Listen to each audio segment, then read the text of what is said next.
மணிமாலை என்கின்ற மார்பில் பாதைக்கமோ மணிமாலை என்கின்ற மார்பில் பாதைக்கமோ மாணிக்க போனோம்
அங்கே என்ன என்ன நடக்கும் நடக்குதானா? என்ன நடக்கும்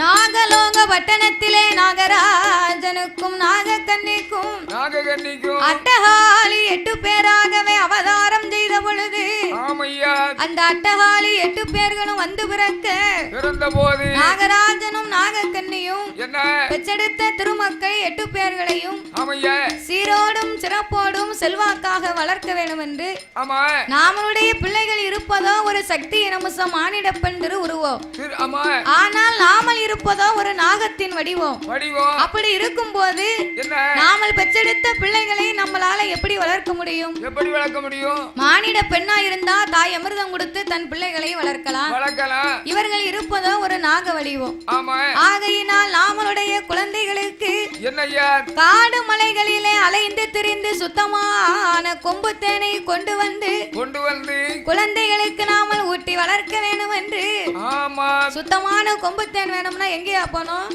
சுத்தமான தேன் வேணும்னு சொன்னா 7 கடல் கடந்து இமயமலைகள் தனை கடந்து அதுக்கப்புறம் போனாதான் அதாவது கொம்பு தேன் கிடைக்குமா சுத்தமான தேன் எடுக்க முடியும் ஆமா சுத்தமான தேன் வேணா சாதாரணமா கிடைக்குமா கிடைக்காது அதான் தெருவுல விக்காங்கல்ல பிற என்ன தெருவுல விக்கிறது அதுல கொஞ்சம் கருப்பட்டி பால் சேர்ந்து இருக்கும் அப்படியா ஆமா பிறகு அப்ப சுத்தமான கொம்பு தேன் வேணும்னா காடு மலைகள் எல்லாம் அலைந்து திரிந்து பார்த்தா தான் கொம்பு தேனையும் கொண்டு வரலாம் ஆமையா என்று நாகராஜனும் நாகக்கன்னியும் என்ன செய்கிறார் பிள்ளைகளை அரண்மனையில அமர வைத்து விட்டு ஆமா அம்மா ஐநூற்று செல்வி என்ன அம்மா அக்கா தங்க 8 பேர் இங்க வாங்க நான் வந்துட்டோம் அம்மாவும் அப்பாவும் உங்களுக்காக நாங்க கொம்பு தேன் எடுத்துட்டு வரோம் சரி அது வரைக்கும் நீங்க அரண்மனையில இருக்க வேண்டும் என்று ஆமா குழந்தைகளுக்கு என்ன தாம் பெற்ற பிள்ளைங்க என்ன செய்யும் பிறந்த பிள்ளையா இருந்தாலும் அந்த பிள்ளைங்க கிட்ட அவ்வளவு ஆசபாசமா இருக்கிறாங்க 2 பேரும் ஆமா ஆசபாசமா இருக்காங்க கொம்பு தேனை எடுத்துட்டு வர நீங்க இருங்க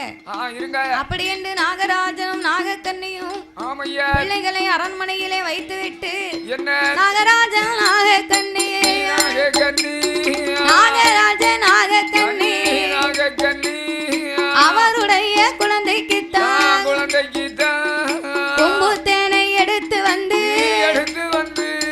குழந்தையருக்கு ஊட்டுவாரா அவள நாவால அமிர்தம் விட்டால் நஞ்சு போய் சேரும் என்று வாளால அமுதை ஊட்டி அமுதை ஊட்டி பரிசையோடு வளர்த்து வாரா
எல்லாம் நெய் உருக ஆமையா தேய்ச்சி வளர்த்தா திரேகம் எல்லாம் நெய் உருக ஆமா நாலு ஒரு மேனையும் பொழுது ஒரு வண்ணமுமாக சிரோடும் சிறப்போடும் வளர்த்து வருகின்றார்கள் வருகின்றார்கள் அப்படியாகவே இரு பேர்களும் வளர்த்து வருகின்ற பொழுது என்ன நடக்கு அட்டகால 8 பேரும் நாகலோக பட்டணத்தில் அம்மாளுக்கு எந்த விதமான குறையுமே இல்லை இல்ல குறைவில்லாமல் பொற்கொடிமார்கள் சிறப்பாக வளர்த்து வரும்போது வருகின்ற போது ஆதிவெள்ளி என்னும் அந்த கைலாசபதியிலே என்னம்மா பராசக்தியாகப்பட்ட பார்வதா தேவி தேவியானவள் ஆண்டவே சிவபெருமான் என்னைக்குமே பெண்ணால் என்னால முடியாதுன்னு சொன்னார் பிள்ளை வரம் கொடுக்க ஆமா ஆனா இந்த சக்தியின் மகிமையினால ஏன் 1008 சொரூபத்தில ஆமா என்னுடைய 1008 சொரூபத்தில அரை சொரூபத்தை எடுத்துத்தானே இவ 8 பேரை நான் பிறவி பண்ணியிருக்கேன் ஆமா அப்ப ஏற்பட்ட தங்களுடைய தங்கைமாருடைய சிறப்புகளை அறிய வேண்டும் என்று பராசக்தி கைலாசத்துக்கு ஓடி வந்து ஆண்டவங்கிட்ட என்ன நாமல் படைத்த மகிமையை எடுத்து சொல்லணும்னா எப்படி சொல்லலாம் எப்படி சொல்ல முடியும் இந்த ஆண்டவங்கிட்ட நேரடியா போய் சொன்னா மதிப்புறாது மதிப்பு இருக்காது வழிய போனா கிளவின்றுவான் அவன் சொல்லுவாங்கல்ல அதனால நம்ம நேரடியா போய் சொல்லக்கூடாது ஆண்டவங்கிட்ட காட்டை கட்டி மலையை கட்டி சொன்னாதான் அவர் கேட்பாரு ஆமா சாடமாடியா சொல்லணும் சாடமாடியா சொல்லணும் ஆமா சொன்னாதான் இன்னைக்கு ஒரு வீட்டுல சண்டை நடக்குன்னு வைங்க என்ன பக்கத்து வீட்டுக்காரி மேல கோவம் இருந்தா பைப்புல தண்ணி பிடிக்கும் போது பிள்ளைய விட்டுக்கிட்டே சாடமாடையா பேசுவா அப்படி கேட்டா தானே கேட்ட மணிக்கு இல்லன்னா பேச முடியாது உனக்கு வரமாட்டுக்க அப்படிப்பா நம்மளத்தான் பேசுதோ அவளால என்ன செய்ய முடியும் என்னன்னு கேட்டா என் பிள்ளையத்தான மூதி சொல்லுதே உன்னையவா அப்படின்பா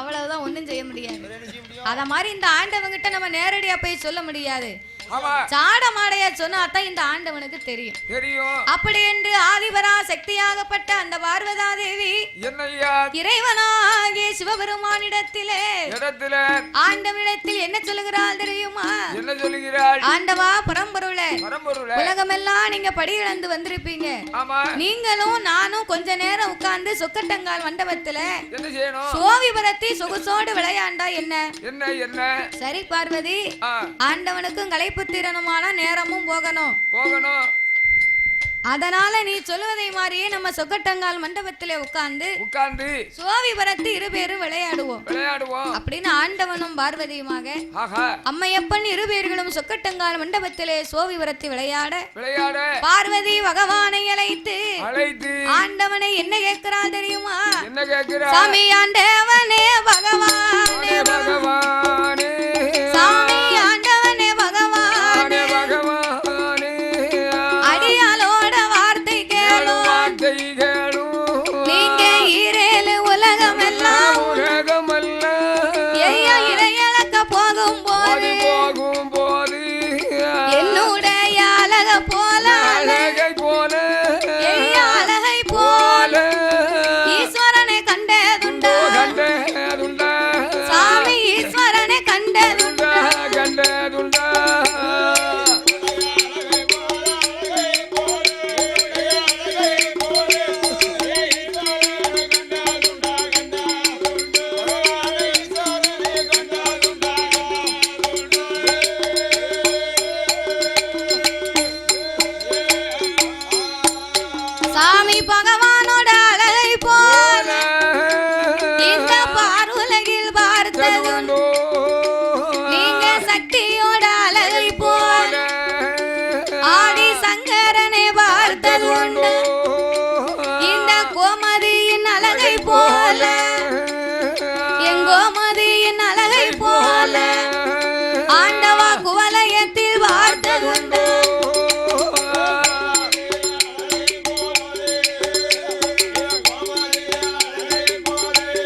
இறையிலக்க போறீங்க. அப்படி ஈரேலும் உலகம் எல்லாம் நீங்க இறையிலக்க போகும்போது என்னுடைய அழகை போல் ஈஸ்வரன் எங்கேயாவது நீர் பார்த்தது உண்டா? கோமதியின் அழகை போல குவலயத்தில் பார்த்தது உண்டா? சக்தியின் அழகை போல் இங்க சகல உலகத்திலேயும் பார்த்தது உண்டா ஆண்டவா? அடியே பார்வதி, என்ன இப்படி கேட்க? ஆண்டவனுக்கு அன்றாட அகில உலகத்துக்கு படியளப்பதுதான் வேலை. யாரு அழகா இருக்கா யாரு அசிங்கமா இருக்கான்னு பார்க்கதான் என் வேலை. எனக்கு வேலை. ஆண்டவா, ரொம்ப நாள் உங்ககிட்ட கேட்கணும்னு எனக்கு ஒரு ஆசை. நல்லா கேட்ட, அதனால இன்னைக்கு கேட்ட. ஏன் கோவப்படுதிய? உங்களுக்கு கோவம் வருது? பார்த்தோம்னு சொல்லும், பார்க்கலன்னா பார்க்கலன்னு சொல்லும், அவ்வளவுதானே. பார்வதி, நாளைக்கு வந்து கணவன் வந்து பொட்டாட்டிய பெருமையா பேசணும். சரியா? அதை ரொம்ப எதிர்பார்ப்பாங்க. ஆமையா. எப்படி பேசணும்? எப்படி பேசணும்? சுமாரா குழம்பு வச்சாலும் ஆமையா, எப்படி நீ வைக்க குழம்பு அநியாயத்து ருசியா இருக்கு, ருசியா இருக்கு அப்படின்னு சொல்லணும். சரி. பழைய சேலையை கட்டியிருந்தாலும் ஆமையா, எப்படி வந்து சேலை உனக்கு நல்லா இருக்கு அப்படிங்கணும். நல்லா இருக்குன்னு சொல்லணும். சொன்னோம்னா அவளுக்கு மனசு குளிர்ந்தாலும் இருக்கும். ஆமையா. அதனால பார்வதி எப்படி பகவானிடம் பார்வதி பகவானை எப்படி அழைத்து கேட்க பார்த்தார் இறைவன். இந்த பார்வதி அழகா இருக்கான்னா இவளுக்கு ஆணவம் வந்துரும். அதனால இவ அழக நம்ம குறைச்சுதான் சொல்லணும். அடியே பார்வதி, என்ன இருந்தாலும் நீ கேட்டதுல குத்தம் இல்ல. ஆண்டவன் இதுவரைக்கும் உன்ன மாதிரி அழகு பண்ணி இல்லைன்னு நான் நினைச்சேன். ஆனா இப்போது சிலது காலங்களாக நான் பூலோகத்துக்கு படியிழந்து விட்டு ஆதிவெள்ளி கைலாசத்திற்கு நான் வருகின்ற பொழுது உன்னை காட்டிலும் 2 மடங்கு அழகு நிறைந்த பெண்ணை கண்டேன் அம்மா. அவள் யாரு தெரியுமா? அந்த மாரியோட அழக போல மாநிலத்தில் யாரும் இல்லை.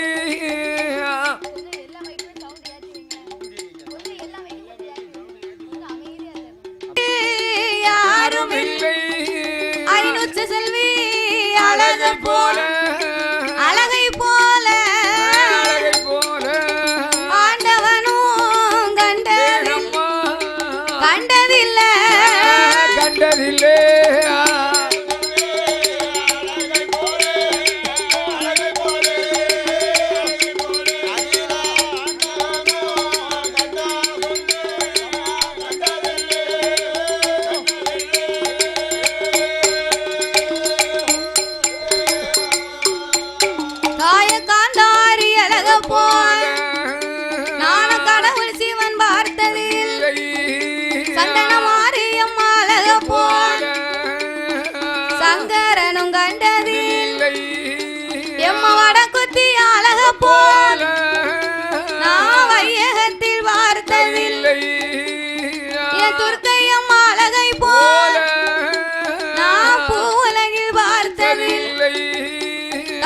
ஒப்புடாதி அழக போல உலகில் பார்த்ததில்லை. அட்டகாளி அழக போல, அட்டகாளி அழக போல அம்மான ஆண்டவனும் கண்டதில்லை.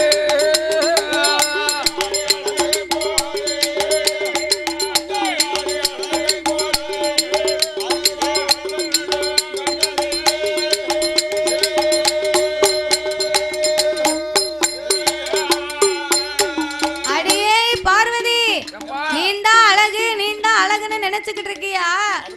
உன்னை காட்டிலும் 1 மடங்கல்ல 2 மடங்கு அழகு நிறைந்த பெண்ணு நாகலோக வட்டணத்திலே நாகராஜனும் நாகக்கன்னிக்கும் அட்டகாளி 8 பேராக வந்து அவதாரம் செய்திருக்கிறாள். அந்த 500 செல்வி அழக போல அகிலத்திலே யாரும் இல்லை. மாறி அழக போல இந்த மாநிலத்திலே யாரும் இல்லை. பார்வதி, காந்தாரி காளி அழக போல நான் கடவுள் பார்க்கல. துர்க்கை அழக போல பூ உலகில் யாரும் இல்லை. வடக்குத்தியா அழக போல ஆண்டவே நான் வையகத்திலேயே பார்க்கல. அடேங்கப்பா, சின்ன பிள்ளையா இருந்தாலும் அவ அழகும், அவ முகமும் முக லட்சணமும் மூக்கும் மொழியும் முகமும் திருவழகும் பார்க்க அப்படி ஒரு அழகா இருக்கா. எப்படிப்பட்ட அழகு? ரொம்ப என்ன விடையா ரொம்ப அழகா இருந்துட்டா.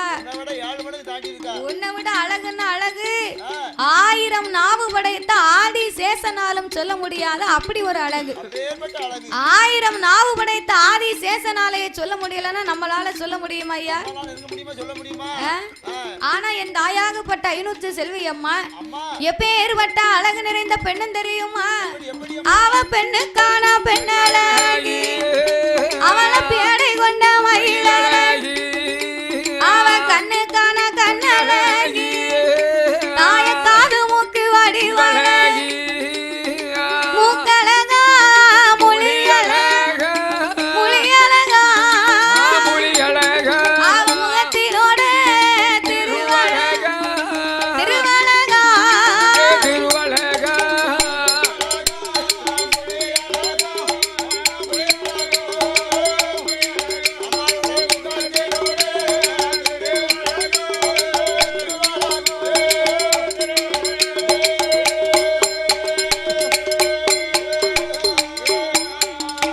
செக்க நல்ல சிவாப்பழகி செக்க நல்ல சிவாப்பழகி அவ செந்தூர பொட்டழகி வங்கி நல்ல தலையழகி வாடாமல்லி பொட்டழகி அவ கோர தலையழகி குங்குமுக பொட்டழகி ஓலை அப்பு செய்யலில அவளுக்கு ஒரு பாகம் தல முடியா ஆலமரம் விழுது போல அம்மாளோட முடியழகா கருங்குருவி வாழதை கண்ணினோட இமையழகா என் தாயாகப்பட்ட ஐநூற்று செல்வி அம்மாளுக்கு அழகுன்னா அம்மாளுக்கு கூந்தல் முடி அழகு கருமேகம் சூழ்ந்ததை மாறி கரு கரு கரு கருன்னு கூந்தல் முடி அழகு ஆலமரம் விழுத மாதிரி அம்மாளுக்கு சடச்சடையா முடி அவ்வளவு முடி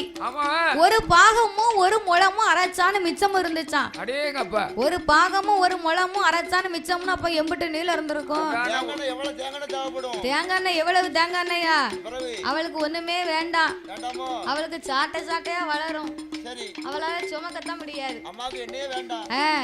அப்ப ஏற்பட்ட முடி அழகுன்னா அந்த காலத்து பெண்களுக்கு இப்படி எல்லாம் வளர்ந்துருக்கு ஆனா நமக்கு இப்ப அப்படியா இருக்கு நமக்கு முடியே வளர மாட்டுக்கு ஓடி வளர்ந்துருக்கு ஒரு சாணு முடி அதை தேய்ச்சி கழுவு 2 சீயக்கா பொடி அதுவும் குளிச்சு முடிச்சான்னா கூந்தல் காத்தாடியில காயாது பாத்துக்கோ அவ நீளமாலாம் வச்சிருக்கா கூந்தல் பிறகு எங்க காத்தாடியில காயும் சினுக்கு வலியை தூக்கிட்டு தெருவுக்கு வந்துருவா சிக்கலுக்கு ஆமா முடிய காட்டுறதுக்கு 4 பேர் பாக்கணுமா இவன் முடிய என்னன்னு கேட்க சினுக்கு வலியை தூக்கிட்டு முக்குக்கு வந்தான்னா 1 மணி நேரம் 2 மணி நேரம் வீடு வீடா போய் பழக்கம் விட்டு ஏக்கா எண்ணித ஓ அவ எண்ணிதா அவ அப்பந்தான் நினைப்பா நான் இப்பந்தானே ஒருத்தி வந்துட்டு போயிருக்க இவன் மூச்சை தொலைக்க வந்துட்டா பாரு அப்படிம்பா இவன் சும்மா போமாண்டா போனான்னா 1 மணி நேரமெல்லாம் இருப்பா பேசுறதுக்கு அவ அப்பமே நினைச்சிருவா அப்படி அப்ப இப்ப இப்படி இருக்கு அந்த காலம் தேங்காய் எண்ணெய் மட்டும் தேய்ச்சாங்க சேம்பு கிடையாது சீயக்காய் இருந்துச்சுன்னா இயற்கையா சீயக்காவை இடிச்சு அந்த பொடியத்தான் தேய்ச்சிருக்காங்க இப்பம்ல வந்திருக்கு வித விதமா எண்ணெயும் தேங்காய் எண்ணெயும் ஹேர் ஆயிலும் ஹேர் கலரும் பியூட்டி பார்லரும் வந்திருக்க சேம்பும் சிக்கு சேம்பு கிளினிக் பிளஸ் ரிட்டர்ன் சொல்று ஆல் கிளியர் ஏ அப்பா சன்சில்க் வேணுங்க ஷாம்பு வந்திருக்கு எல்லாத்தையும் போட்ட பிறகு எங்க வளரும் முடியெல்லாம் நரைச்சு போகும் தும்பு நாரா பறக்கும் முடி வளர மாட்டேன்னு சொல்லிச்சு கொஞ்ச நாள் சன்சில்க் ஷாம்பு வாங்கி கொடுத்தேன் அப்பமும் வளரல சரி அதுக்கு அடுத்து ஹெட் ஷோல்டர் வாங்கி கொடுத்தேன் அப்பமும் வளரல அதுக்கப்புறம் கிளினிக் பிளஸ் வாங்கி கொடுத்தேன் சரி அதுலயும் முடி வளர்றதுக்கு வழி இல்ல சரிதான் நான் பார்த்தேன் என்னஞ்சியா முடி வளராது சரிதான் அப்படின்னு சலூன் கடை கூட்டி போய் கிராப் வெட்டி கூட்டி வந்துட்டேன் ஏ தாத்தா நீ கிராப் கட்டிங் வெட்டினா கூட சங்கடம் தான் பாத்துக்கோ சரி அதுக்கும் குளிக்கிறதுக்கு ஷாம்பு ஆவத்தான் செய்யும் அதனால நீ திருச்செந்தூர் போய் ஒரு மொட்டை அடிச்சிட்டு வந்துரு கரெக்ட் அடுத்து அப்படியே செய்யணும் அப்படி செஞ்சிட்டேன்னா அவருக்கு காணிக்க கொடுத்தத மாதிரி ஆச்சு ஞாபகம் செஞ்ச மாதிரி ஆச்சு முடிய மொட்டை அடிச்சாலே ஆச்சு செலவு கிடையாது நம்ம ஆச்சுக்கு அப்படி செய்யி கிராப் கட்டிங் எல்லாம் வெட்டனா 200 ரூபாய் செலவு ஆகுங்களா மொட்டைனா போதும் ஒரு பிளேட் சிம்பிளா வேலையை முடிச்சிருவாங்க ஆனா என் தாயாகப்பட்ட 500 செல்வி அம்மாளுக்கு அப்படி இல்ல ஒரு பாகமும் ஒரு முழமும் அரைச்சான் மிச்சமும் முடி இருக்கு அம்மாளுக்கு ஆலமரம் விழுது போல அவளுடைய தலைமுடி அவளுக்கு கெண்ட மீனே செய்யலில கிளிமொழியா கண்கள்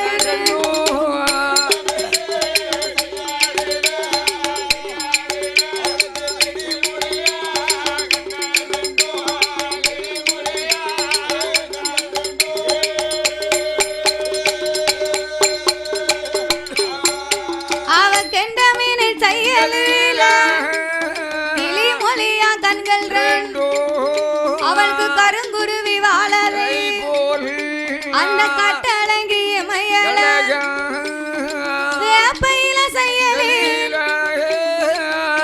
புருவரண்டல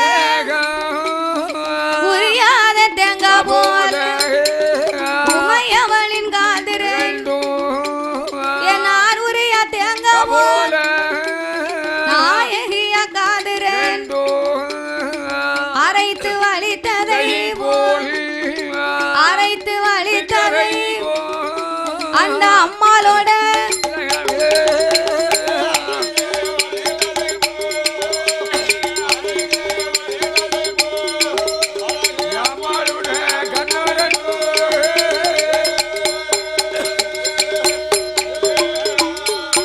அவளுக்கு அரைத்து நல்ல வலித்ததை போல் அந்த அம்மாளோட கண்ணரண்டா ஒரு தாமரை எதழு போல அவ தையலரின் கண்ணோரன் ஏ கோவை பழம் தையலி கோமதியா உதடல முத்து கட்டி கோர்த்தவை முன்வரிச பல்லல பவளம் கட்டி கோர்த்தவை பக்கம் 16 பல்ல ஈச்சங்கா செய்யலி இடைகாவி பல்வரி முத்து கட்டி கோர்த்தவை முத்து கட்டி கோர்த்தவை அம்மாளுக்கு 32 பல்ல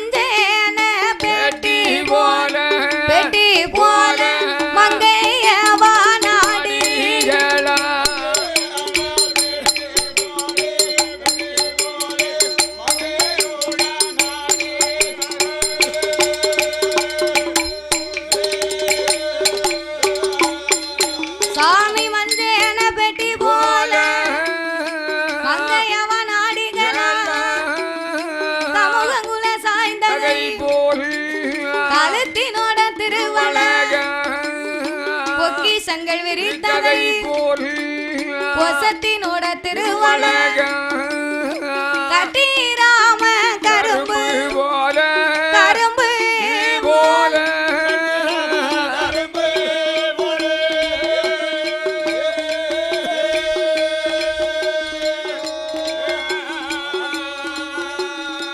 கனகமணி கைகள் கைகள்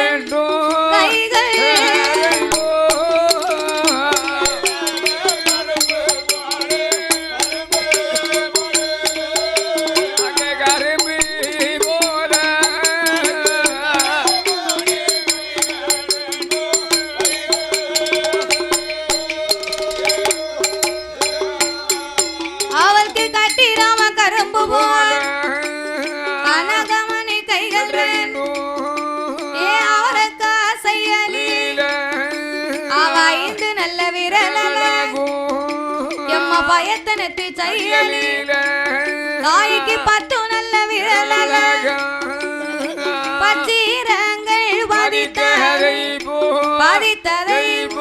வாய்த்த வட்டு நகமாழக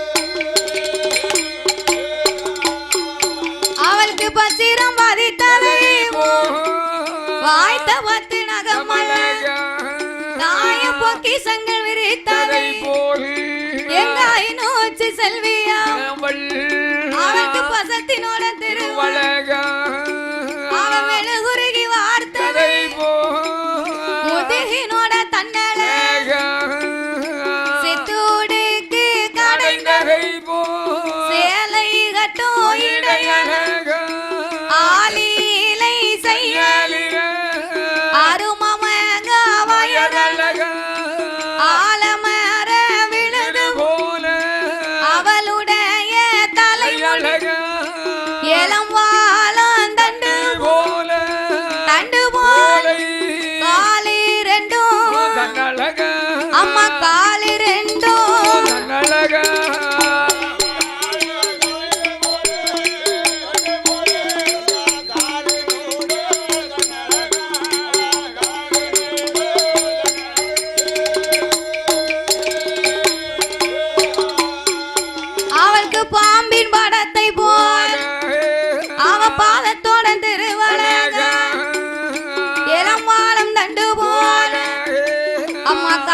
வேண்டும் தன்னல அவள பொழுதுக்கு ஒப்பீடு வண்டிக்கு அவளை நிலவுக்கு ஒப்பீடலாம்